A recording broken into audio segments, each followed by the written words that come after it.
Hello students, आप लोगों का बहुत बहुत स्वागत है हमारे चैनल में जिसका नाम है नर्सिंग मैनिया। आज हम लोग पढ़ने वाले हैं रेड ब्लड सेल्स के बारे में। इसके प्रीवियस चैप्टर में हम लोगों ने पढ़ा था कि ब्लड के कंपोनेंट्स क्या क्या होते हैं। ब्लड सेल्स और प्लाज्मा के बारे में हम लोगों ने पढ़ा था। अब पर्टिकुलरली हम लोग ब्लड सेल्स में रेड ब्लड सेल्स के बारे में पढ़ेंगे। नेक्स्ट जो हमारा चैप्टर होगा वो WBC और प्लेटलेट से रिलेटेड होगा। तो इस चैप्टर में हम लोग क्या क्या कवर करने वाले हैं इसके बारे में एक शॉर्ट सा नोट है जिसको हम लोग जान लेते हैं। तो इस चैप्टर में हम लोग पहले तो इसका इंट्रोडक्शन देखेंगे, रेड ब्लड सेल्स क्या होता है, शेप क्या होती है, साइज़ क्या होता है और उसका स्ट्रक्चर कैसा होता है। इसके अलावा हम लोग बात करने वाले हीमेटोक्रिट के बारे में जिसको कि पैक्ड सेल वॉल्यूम भी कहते हैं। तो इसके बारे में भी हम लोग जानकारी हासिल करेंगे कि इसके बढ़ने से क्या होता है या कम होने से क्या होता है। हम लोग जानेंगे हीमोपोइसिस के बारे में, हीमोपोइसिस कौन सी प्रोसेस को कहते हैं और हीमोग्लोबिन का डिस्ट्रक्शन स्प्लीन में जो होता है वो किस तरीके से होता है। ठीक है, इसके अलावा हम जानने वाले हैं एरिथ्रोसाइट सेडिमेंटेशन रेट के बारे में जिसको कि हम ESR कहते हैं।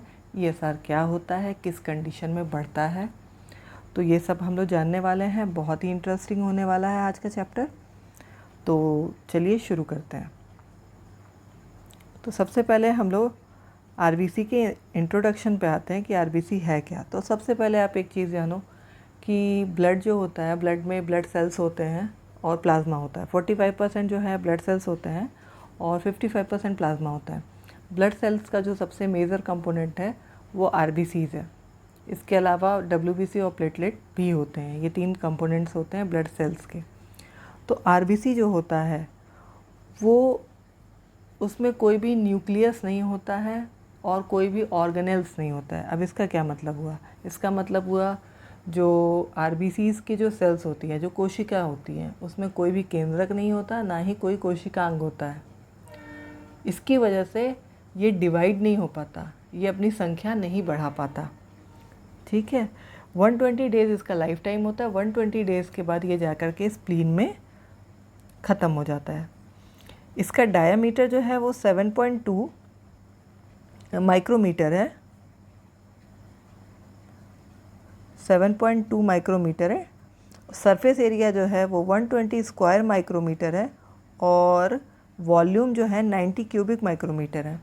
ठीक है, तो इसको हम लोग बहुत आसानी से याद कर सकते हैं कि डायमीटर यानी उसका व्यास वो 7.2 माइक्रोमीटर है। उसका जो सरफेस एरिया है, मतलब उसका जो पूरा क्षेत्रफल कह सकते हैं, पूरा जो सरफेस एरिया, चारों तरफ की जो एरिया है जो उसका, वो 120 स्क्वायर माइक्रोमीटर है और उसका जो वॉल्यूम है वो 90 क्यूबिक माइक्रोमीटर है। माइक्रोमीटर बहुत ही स्मॉल इकाई है। आप समझ लो कि 10⁶ micrometre is equal to 1 metre होता है। तो आप समझ सकते हो ये कितनी छोटी इकाई है। ठीक है, ये बाइकॉनकेव शेप में होता है। बाइकॉनकेव क्या होता है, कॉनकेव क्या होता है? कॉनकेव मीन्स होता है अवतल। अवतल मतलब होता है कि किनारों पे चौड़ा और बीच में पतला। तो बाइकॉनकेव मतलब कि दोनों साइड से ये किनारों पे चौड़ा और बीच में पतला होता है, डिस्क की तरह। तो बाइकॉनकेव शेप में RBC होते हैं। ठीक है, अब होता है कि RBC का कलर लाल क्यों होता है? ब्लड का कलर लाल RBC की वजह से होता है और RBC में होते हैं हीमोग्लोबिन। हीमोग्लोबिन में जो होता है वो पोरफायरिन नाम का पिगमेंट होता है। ये पोरफायरिन नाम का जो पिगमेंट हीमोग्लोबिन में पाया जाता है, इसकी वजह से पूरे ब्लड का कलर लाल होता है। ठीक है, तो इतनी चीज़ें क्लियर हो गई। ठीक है, आगे बढ़ते हैं। इसके बाद हमारा नेक्स्ट आता है पैक्ड सेल वॉल्यूम जिसको कि PCV या हीमेटोक्रिट भी कहते हैं। अब PCV क्या चीज़ है? PCV को समझने के लिए हम लोग बहुत आसानी से ये समझ सकते हैं कि जब हम एक 100 ml का ब्लड ले रहे हैं या कुछ भी ले रहे हैं, 100 ml एक ब्लड ले रहे हैं, उसमें RBC का परसेंटेज कितना है वो हम कहेंगे वो पैक्ड सेल है। तो जैसे हमने ये पूरा एक कंटेनर लिया, इसमें हमारा ब्लड है 100 ml और इसमें जो है RBC जो हमारे हैं वो 42% है। तो ये हमारा 42% जो है ये हमारा PCV हो गया। तो पैक्ड सेल वॉल्यूम या हीमेटोक्रिट इसे कहते हैं। ठीक है, इसकी नॉर्मल रेंज जो है 42 से 45 मेल में होती है और 38 से 46 फीमेल्स में होती है। ठीक है, अब मेल में पीसीवी या आरबीसीज जो है वो ज़्यादा क्यों होते हैं? तो मेल में आप लोग सभी को पता होगा एक हार्मोन सिक्रीट होता है जिसका कि नाम है टेस्टोस्टेरॉन। जो टेस्टोस्टेरॉन जो हार्मोन है वो क्या करता है, एक हार्मोन होता है एरिथ्रोपोइटिन। एरिथ्रोपोइटिन हार्मोन जो है वो आरबीसी के प्रोडक्शन को बहुत बढ़ा देता है। आरबीसी का प्रोडक्शन बढ़ाता है। इरिथ्रोपोइटिन जो है वो किडनी से सिक्रीट होता है। तो टेस्टोस्टेरॉन जो है वो इरिथ्रोपोइटिन का सिंथेसिस ज़्यादा कर देते हैं, बढ़ा देते हैं। अब इरिथ्रोपोइटिन का सिंथेसिस जब ज़्यादा होने लगेगा तो ज़्यादा हमारे ब्लड आरबीसीज जो है बनने लगेंगे, उनका फॉर्मेशन ज़्यादा होने लगेगा। इस वजह से मेन में जो है वो आरबीसीज जो हैं वो थोड़े विमेंस के मुकाबले थोड़े ज़्यादा पाए जाते हैं। ठीक है, अब एक और चीज़ है, अगर पीसीवी हमारा कम है, जैसे हमने यहाँ बोला कि ये 42 हम मान रहे थे, अगर हम मानते हैं ये कम होता, अगर ये कम होता, ये 20 होता सिर्फ, पीसीवी अगर कम है तो इस कंडीशन को हम लोग क्या कहेंगे? तो इस कंडीशन को हम लोग कहेंगे एनीमिया। ठीक है, इस कंडीशन को हम लोग कहेंगे एनीमिया। और अगर हमारा पीसीवी बढ़ा हुआ है, ये जो 42 है ये बढ़ के हमारा 80 हो जा रहा है, तो हम लोग क्या कहेंगे? तो जब पीसीवी बढ़ रहा है यानी 100 ml ब्लड में मेरा 80% ब्लड सेल्स आरबीसीज ही हैं, पीसीवी मेरा पैक्ड सेल वॉल्यूम काफ़ी ज़्यादा बढ़ गया है, इस कंडीशन को हम लोग कहते हैं पॉलीसाइटीमिया। ठीक है, यहाँ हमने लिखा है पॉलीसाइटीमिया, तो इस कंडीशन को हम कहेंगे पॉलीसाइटीमिया। अब पॉलीसाइटीमिया होने से क्या होगा? पॉलीसाइटीमिया हो रहा तो आप खुद ही समझ लीजिए, ब्लड जो है काफ़ी गाढ़ा हो जाएगा, उसमें ब्लड सेल्स बहुत ज़्यादा है, वो गाढ़ा है, उसकी डेंसिटी बढ़ गई है। ठीक है, उसका घनत्व तो बढ़ गया है, तो डेंसिटी बढ़ने की वजह से उससे हार्ट अटैक और स्ट्रोक का खतरा बहुत ज़्यादा बढ़ जाता है। ठीक है, तो हम जैसे ही देखेंगे कि जैसे ही हमारा ये बढ़ने लगा है, डेंसिटी ब्लड की बढ़ रही है, ब्लड गाढ़ा हो रहा है, उसके आरबीसीज की संख्या उसमें बढ़ रही है, तो स्ट्रोक और हार्ट अटैक के चांसेस बढ़ जाएंगे। अब अगर हम पूछेंगे कि ये पॉलीसाइटीमिया होता क्यों है, तो पहले तो पॉलीसाइटीमिया दो तरह का होता है, एक प्राइमरी पॉलीसाइटीमिया और एक होता है सेकेंडरी पॉलीसाइटीमिया। तो पहले हम लोग प्राइमरी पॉलीसाइटीमिया के बारे में बात करेंगे। तो जो प्राइमरी पॉलीसाइटीमिया होता है वो किसी डिजीज़ कंडीशन की वजह से होता है, जैसे malignancy of red bone marrow. जैसा कि हम लोग जानते हैं कि हमारे ब्लड का जो फॉर्मेशन है वो रेड बोन मैरो से ही होता है। तो अगर उसकी मैलिग्नेंसी है, अगर उसमें कैंसर हो गया रेड बोन मैरो या कैंसर ऑफ बोन मैरो है अगर, तो एबनॉर्मल आरबीसीज बनने लगेगी और जो कि संख्या में काफ़ी ज़्यादा रहेंगी, जिससे कि हमारे ब्लड में आरबीसी की संख्या काफ़ी ज़्यादा बढ़ जाएगी और पॉलीसाइटीमिया जैसी कंडीशन हो जाएगी। दूसरा है एम्फाइसीमा या कोई भी हाइपॉक्सिक कंडीशन। अब होता क्या है, ये भी बहुत समझने वाली चीज़ है, बहुत अच्छी चीज़ है। अगर कोई व्यक्ति है उसको सांस लेने में दिक्कत हो रही है, अगर कोई व्यक्ति है वो सांस ठीक से नहीं ले पा रहा है, तो वो क्या चाहेगा? वो चाहेगा उसको ज़्यादा से ज़्यादा ऑक्सीजन मिले। बाई चांस वो हॉस्पिटल नहीं पहुंचा है, वो घर पे है, तो हमारी बॉडी में कुछ सिस्टम ऐसा होता है कि हमारी बॉडी को जिस चीज़ की ज़रूरत होती है वो खुद ही उसको पाने के लिए कोशिश करने लगती है। तो पेशेंट क्या करेगा, वो ज़्यादा से ज़्यादा ऑक्सीजन को अपने सेल्स तक पहुंचाना चाहेगा, अपने लंग्स तक पहुंचाना चाहेगा।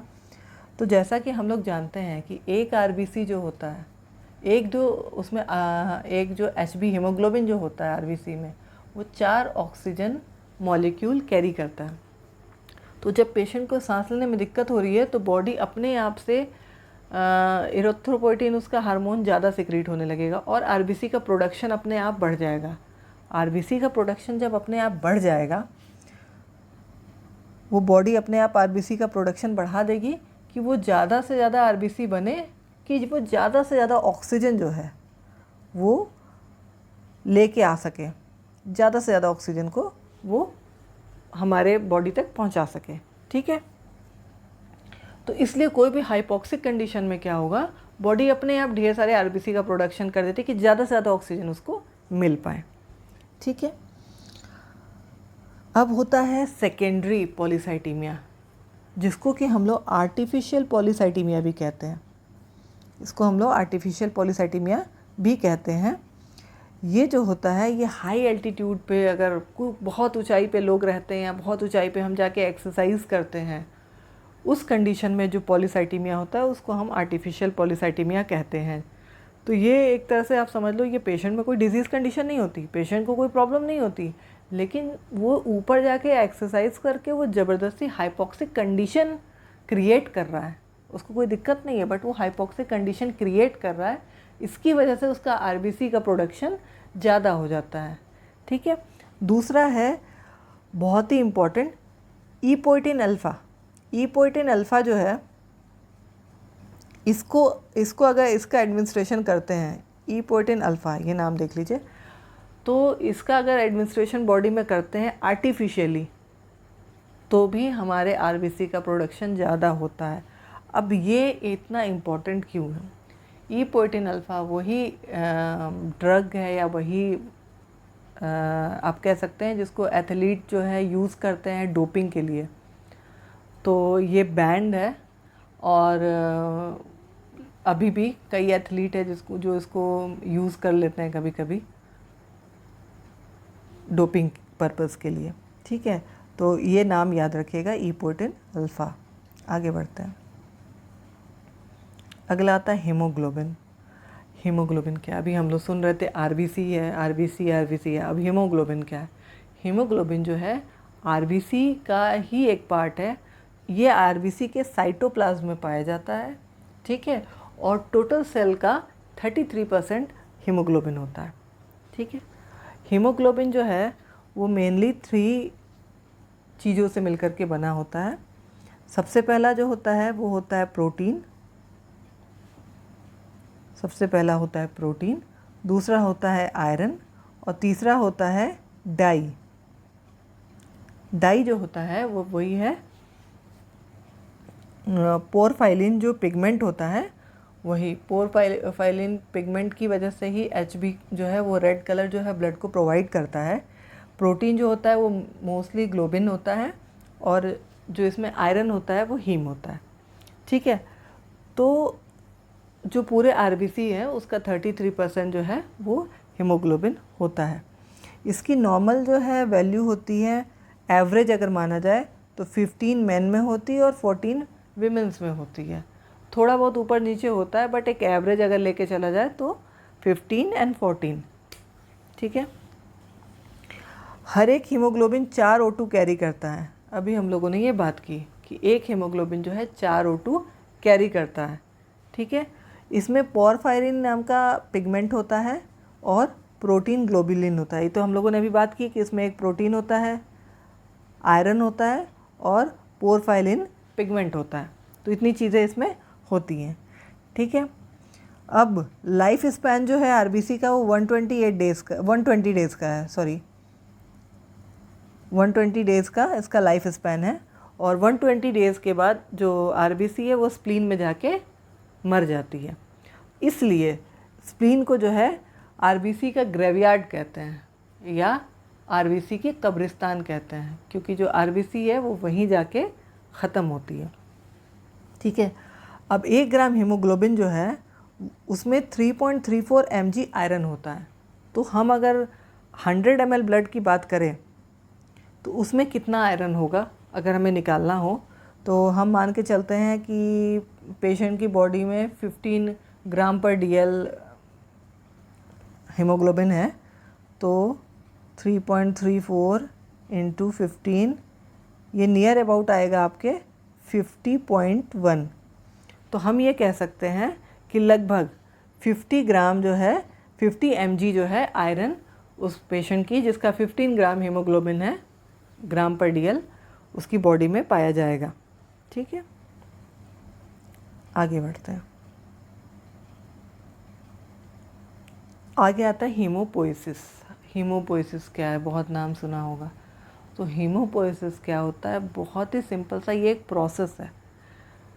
ब्लड सेल्स का फॉर्मेशन और उनका मैच्योरेशन, उनका बनना और उनका मैच्योर होना, ठीक है, या उनका डेवलपमेंट, ये जो होता है इस पूरे प्रोसेस को हम लोग हीमोपोइसिस कहते हैं, ठीक है।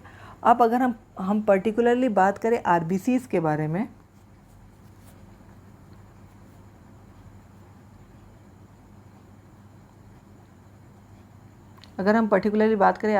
बारे में, तो आरबीसी का जो फॉर्मेशन होता है और मैच्योरेशन होता है, उसको जैसा हम लोग शुरू में ही जान लिए थे कि आरबीसी को एरिथ्रोसाइट्स भी कहते हैं। तो जो आरबीसी का जो फॉर्मेशन और डेवलपमेंट होता है उसको हम लोग एरिथ्रोपोइसिस भी कहते हैं, ठीक है, इसको हम लोग एरिथ्रोपोइसिस भी कहते हैं। अब अगला आ जाता है कि आरबीसी बनता कहाँ है। तो ये अलग अलग लाइफ के स्टेजेस में अलग अलग जगह बनता है। जैसे अगर हम बात करें कि एम्ब्रियोनिक पीरियड में, तो एम्ब्रियोनिक पीरियड में जो है आरबीसी लिवर सेल्स में बनता है, लिवर में बनता है, योक सैक में बनता है, सॉरी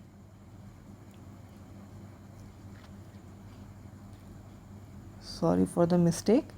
एम्ब्रियोनिक पीरियड में आरबीसीज जो है, हीमोपोइसिस जो है, आरबीसी नहीं एग्जैक्टली हीमोपोइसिस, यानी कि सारे ब्लड सेल्स का डेवलपमेंट और फॉर्मेशन वो कहाँ होता है, वो होता है योक सैक में। योक सैक क्या होता है, अगर हम जनरली एक लेमैन लैंग्वेज में समझाना चाहें तो एक अगर एग हम लेते हैं तो एग में जो येलो पार्ट होता है वो, उसको हम लोग योक कहते हैं, योक सैक कहते हैं।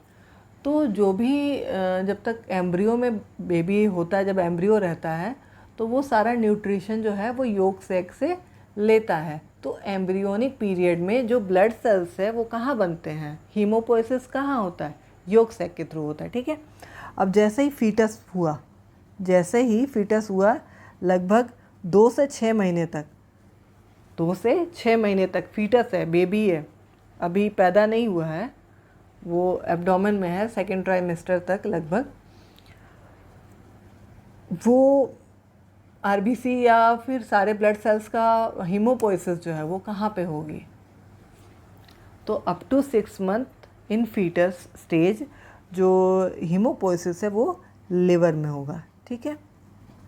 अब बात करते हैं कि जब फीटस 6 मंथ से वो यानी लास्ट ट्राइमेस्टर से लेकर के अप टू 20 ईयर्स तक, मतलब जब हम एडल्ट हो जाएंगे 20 ईयर्स तक के हो जाएंगे, तब तक कहाँ होता है, तो लगभग वो रेड बोन मैरो में होता है और सभी बोन्स की रेड बोन मैरो में होता है।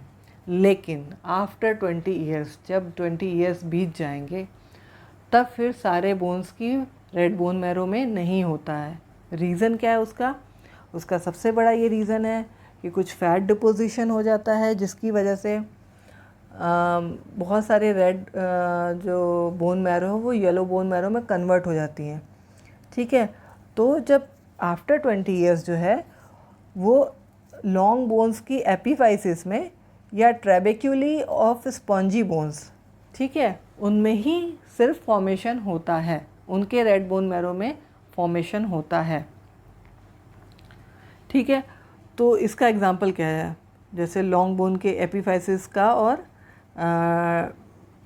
ट्रेबेक्यूली ऑफ स्पॉन्जी बोन के एग्जांपल्स क्या क्या हैं, तो जिसमें आएगा आपका सबसे ज़्यादा iliac crest, pelvic girdle, vertebras हो गए और स्टर्नम हो गया। ये बेसिकली वो सारी चीज़ें जिसका एडल्ट होने के बाद आफ्टर 20 ईयर्स इन सब जगहों से आरबीसी का प्रोडक्शन होता है, ठीक है। चलिए और आगे बढ़ते हैं। अब आता है destruction of haemoglobin in spleen. Destruction of haemoglobin बहुत ही इंटरेस्टिंग और बहुत ही इम्पॉर्टेंट भी है, बहुत सारे क्वेश्चन इस टॉपिक से पर्टिकुलरली बनते हैं, ठीक है। तो इसको समझने से पहले हम लोग थोड़ा सा इमेज में समझ लेंगे इसको, ठीक है। तो देखिए बहुत ही आसान सा कॉन्सेप्ट है इसमें।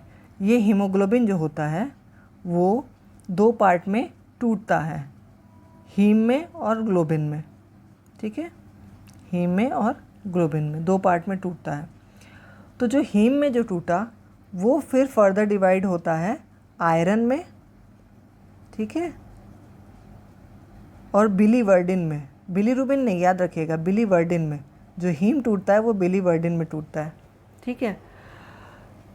तो ये बिलीवर्डिन में टूट गया। बिलीवर्डिन क्या चीज़ है? बिलीवर्डिन जो है वो पोरफायरिन पिगमेंट जो है वो बाइल सॉल्ट के साथ, बाइल पिगमेंट के साथ मिल करके बिलीवर्डिन बनाता है। ठीक है, तो बिलीवर्डिन में टूट गया। अब ये आयरन जो है, ये आयरन जो है आपका यूज़ हो जाएगा दोबारा से नए Hb फॉर्मेशन में। ठीक है, नया Hb बनने में ये आयरन यूज़ हो जाएगा। ठीक, ये ग्लोबुलिन जो है ये एमिनो एसिड में टूट जाएगा और एब्जॉर्ब हो जाएगा। ठीक है, एमिनो एसिड में टूट जाएगा और एब्जॉर्ब हो जाएगा। अब ये पूरी कहानी जो है ये घूमती है बिलीवर्डिन पे कि बिलीवर्डिन का क्या होता है। ठीक है, तो हम लोग देखते हैं। अब बचा हमारे पास बिलीवर्डिन। बिलीवर्डिन जो है ये चेंज होकर के बिलीरुबिन बनाता है।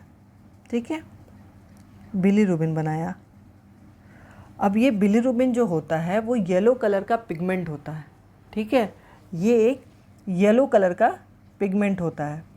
आप जानते हैं बिलीरुबिन के बारे में कि बिलीरुबिन की अगर मात्रा ब्लड में बढ़ जाती है तो जॉन्डिस हो जाता है। तो ये बिलीवर्डिन ही जो है कन्वर्ट होके बिलीरुबिन बनाता है।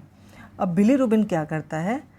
बिलीरुबिन जो है वो जब ब्लड में जाता है, ब्लड में जब होता है तो वो एल्ब्यूमिन से मिल करके अनकॉन्जुगेटेड बिलीरुबिन बनाता है। ठीक है, बिलीरुबिन जो बन गया, अब ये जाता है, ये एल्ब्यूमिन से मिलता है और मिल करके अनकॉन्जुगेटेड बिलीरुबिन बनाता है। ये जो अनकॉन्जुगेटेड बिलीरुबिन है ये एब्जॉर्ब नहीं हो सकता है, इसको फ्री बिलीरुबिन कहते हैं। ठीक है, अब क्या होता है? अब ये जो अनकॉन्जुगेटेड बिलीरुबिन है ये आपका घुसता है लिवर में। ठीक है, ये हम नेक्स्ट स्लाइड में समझ लेते हैं। ये हमारा लिवर है, इसमें हमारा अनकॉन्जुगेटेड बिलीरुबिन घुसा। ठीक है, जैसे ये लिवर के अंदर घुस रहा है इसमें से ग्लोबुलिन जो है प्रोटीन निकल जा रहा है, ये निकल गया। ठीक है, ये निकल गया और इसमें लिवर के अंदर घुसने पे ये एक दूसरी चीज़ से अटैच होता है। बिलीरुबिन जो अंदर गया ये एक दूसरी चीज़ से अटैच होगा, वो है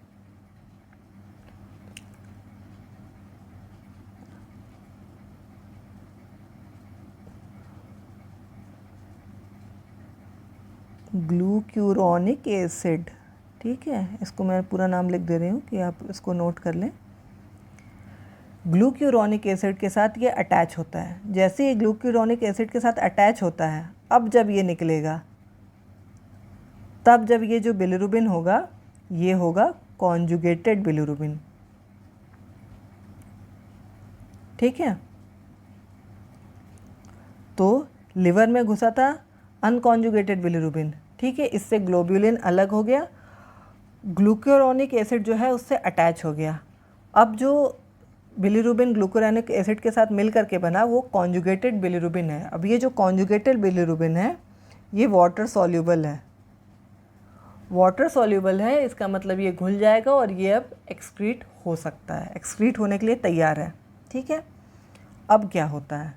अब आपका ये बन गया कॉन्जुगेटेड बिलीरुबिन। ठीक है, कॉन्जुगेटेड बिलीरुबिन जो है अब ये बाइल के थ्रू ये हमारे इंटेस्टाइन में घुसेगा। अब आप लोग जानते हैं इंटेस्टाइन में बहुत सारे बैक्टीरिया होते हैं, बहुत सारे बैक्टीरियल एक्शन होते हैं। ठीक है, तो बहुत सारे बैक्टीरिया इस पर वर्क करते हैं जिसकी वजह से ये जो बिलीरुबिन है ये यूरोबिलिनोजन में चेंज हो जाता है, यूरोबिलिनोजन में चेंज हो जाता है। ठीक है, यूरोबिलिनोजन में जब ये चेंज हो जाता है अब ये अब इसका दो चीज़ हो सकता है। अब ये या तो यूरिन के थ्रू एक्सक्रीट होगा या तो फीकल मैटर यानी पॉटी के साथ एक्सक्रीट होगा। ठीक है, तो यूरोबिलिनोजन में होता क्या है कि जब ये अब हमारे इंटेस्टाइन में है तो जैसे ब्लड एब्जॉर्ब करता है न्यूट्रिएंट्स को, उसके साथ कुछ परसेंट जो है यूरोबिलिनोजन का एब्जॉर्ब हो जाता है। उसके साथ ब्लड के साथ थोड़ा सा यूरोबिलिनोजन जो है एब्जॉर्ब हो जाता है और वो यूरिन के थ्रू जाके एक्सक्रीट होता है। तो यूरिन के थ्रू जो एक्सक्रीट होता है, यूरिन के थ्रू, उसको कहते हैं यूरोबिलिन। वो यूरोबिलिन में कन्वर्ट हो जाता है और यूरोबिलिन में कन्वर्ट होके यूरिन के थ्रू एक्सक्रीट हो गया। दूसरा पार्ट क्या होता है, वो आपका इंटेस्टाइन में ही रहता है, ठीक है, इंटेस्टाइन में ही रहता है और वो फीकल मैटर के साथ बाहर जाता है, जिसका कि परसेंटेज बहुत ज़्यादा है। जो यूरोबिलिन है इसका परसेंटेज सिर्फ 5% है, बाकी 95% जो एक्सक्रीशन होता है यूरोबिलिनोजन का वो स्टूल के थ्रू होता है। तो स्टूल के थ्रू जो वो निकलता है वो स्टरकोबिलिन नाम से निकलता है, स्टरकोबिलिन, ठीक है। तो अगर हमसे ये पूछा जाएगा, इसमें इम्पोर्टेंट क्या है, अगर हमसे ये पूछा जाएगा कि यूरिन के थ्रू एक्सक्रीट जो होता है बिलिरुबिन वो किस फॉर्म में होता है, तो वो यूरोबिलिन के फॉर्म में होता है।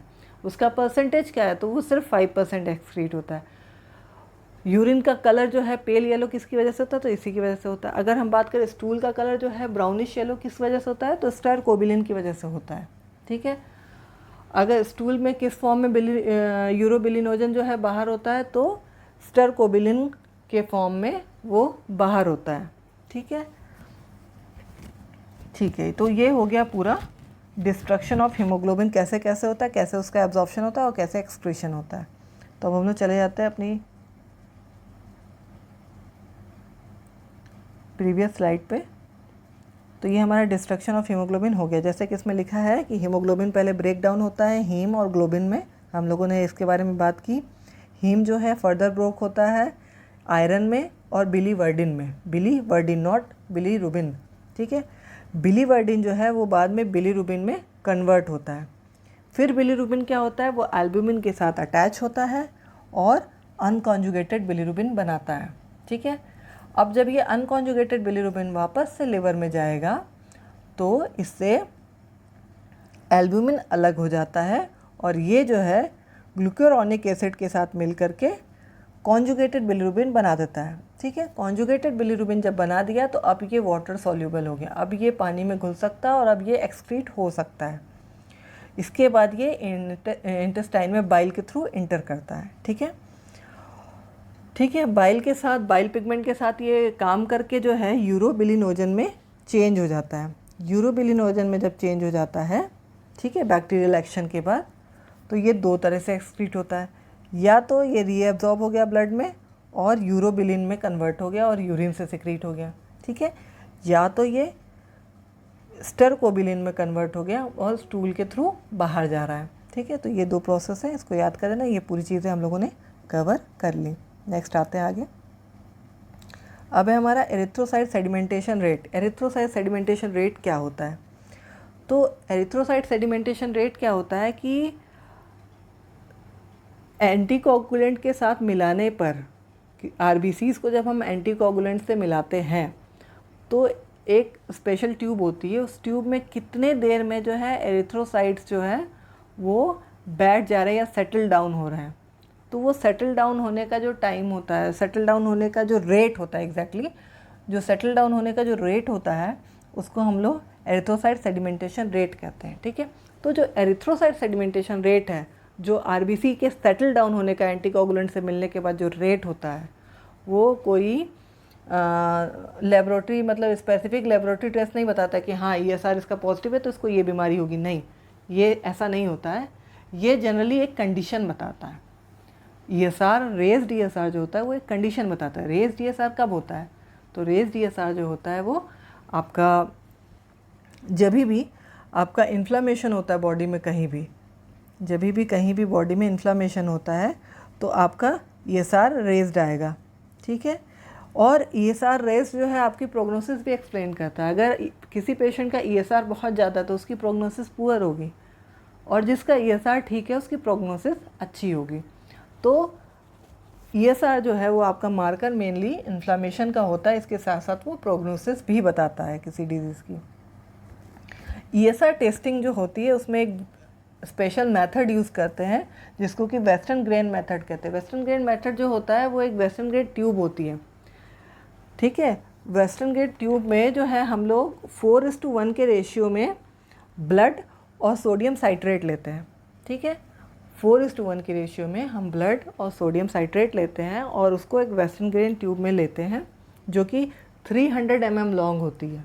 ठीक है, 1 घंटे में हम लोग उसको वर्टिकली रखते हैं और 1 घंटे में हम लोग उसकी रीडिंग लेते हैं। ठीक है, तो इसकी नॉर्मल रीडिंग जो होती है, नॉर्मल वैल्यू जो होती है 3 to 7 होती है मेन में 3 to 7 होती है, विमेंस में वही 5 to 9 होती है, और अगर इन्फेंट की बात हम लोग करें तो 0 to 2 होती है। थोड़ा बहुत आपको अलग अलग बुक्स में अलग अलग रीडिंग्स मिलेंगी थोड़ी बहुत, बट ये एक मानी हुई रीडिंग है, नॉर्मल रीडिंग है। तो इससे अगर ज़्यादा हो रहा है, इससे अगर काफ़ी ज़्यादा हो रहा है तो हम मान सकते हैं कि पेशेंट का जो है बॉडी में इन्फ्लेमेशन प्रेजेंट है। ठीक है, तो ये तो हो गया ओवरऑल पूरा चैप्टर, जिसमें हम लोगों ने पढ़ा आरबीसी का इंट्रोडक्शन, इसमें हम लोगों ने पढ़ा पीसीवी के बारे में, इसमें हम लोगों ने पढ़ा हीमोपोएसिस के बारे में, हीमोग्लोबिन के बारे में, और पढ़ा हम लोगों ने डिस्ट्रक्शन ऑफ हीमोग्लोबिन के बारे में, और लास्टली हम लोग अभी पढ़ रहे थे एरिथ्रोसाइट सेडिमेंटेशन रेट के बारे में। ठीक है, तो ये हमारा चैप्टर यहीं पे ख़त्म होता है। नेक्स्ट चैप्टर में हम लोग पढ़ेंगे प्लेटलेट और डब्ल्यूबीसी के बारे में। हमारा ब्लड का अभी एक चैप्टर ये और रह गया है। तो अभी तक अगर आपको ये वीडियो पसंद आई हो तो उसको प्लीज़ लाइक कर दीजिएगा।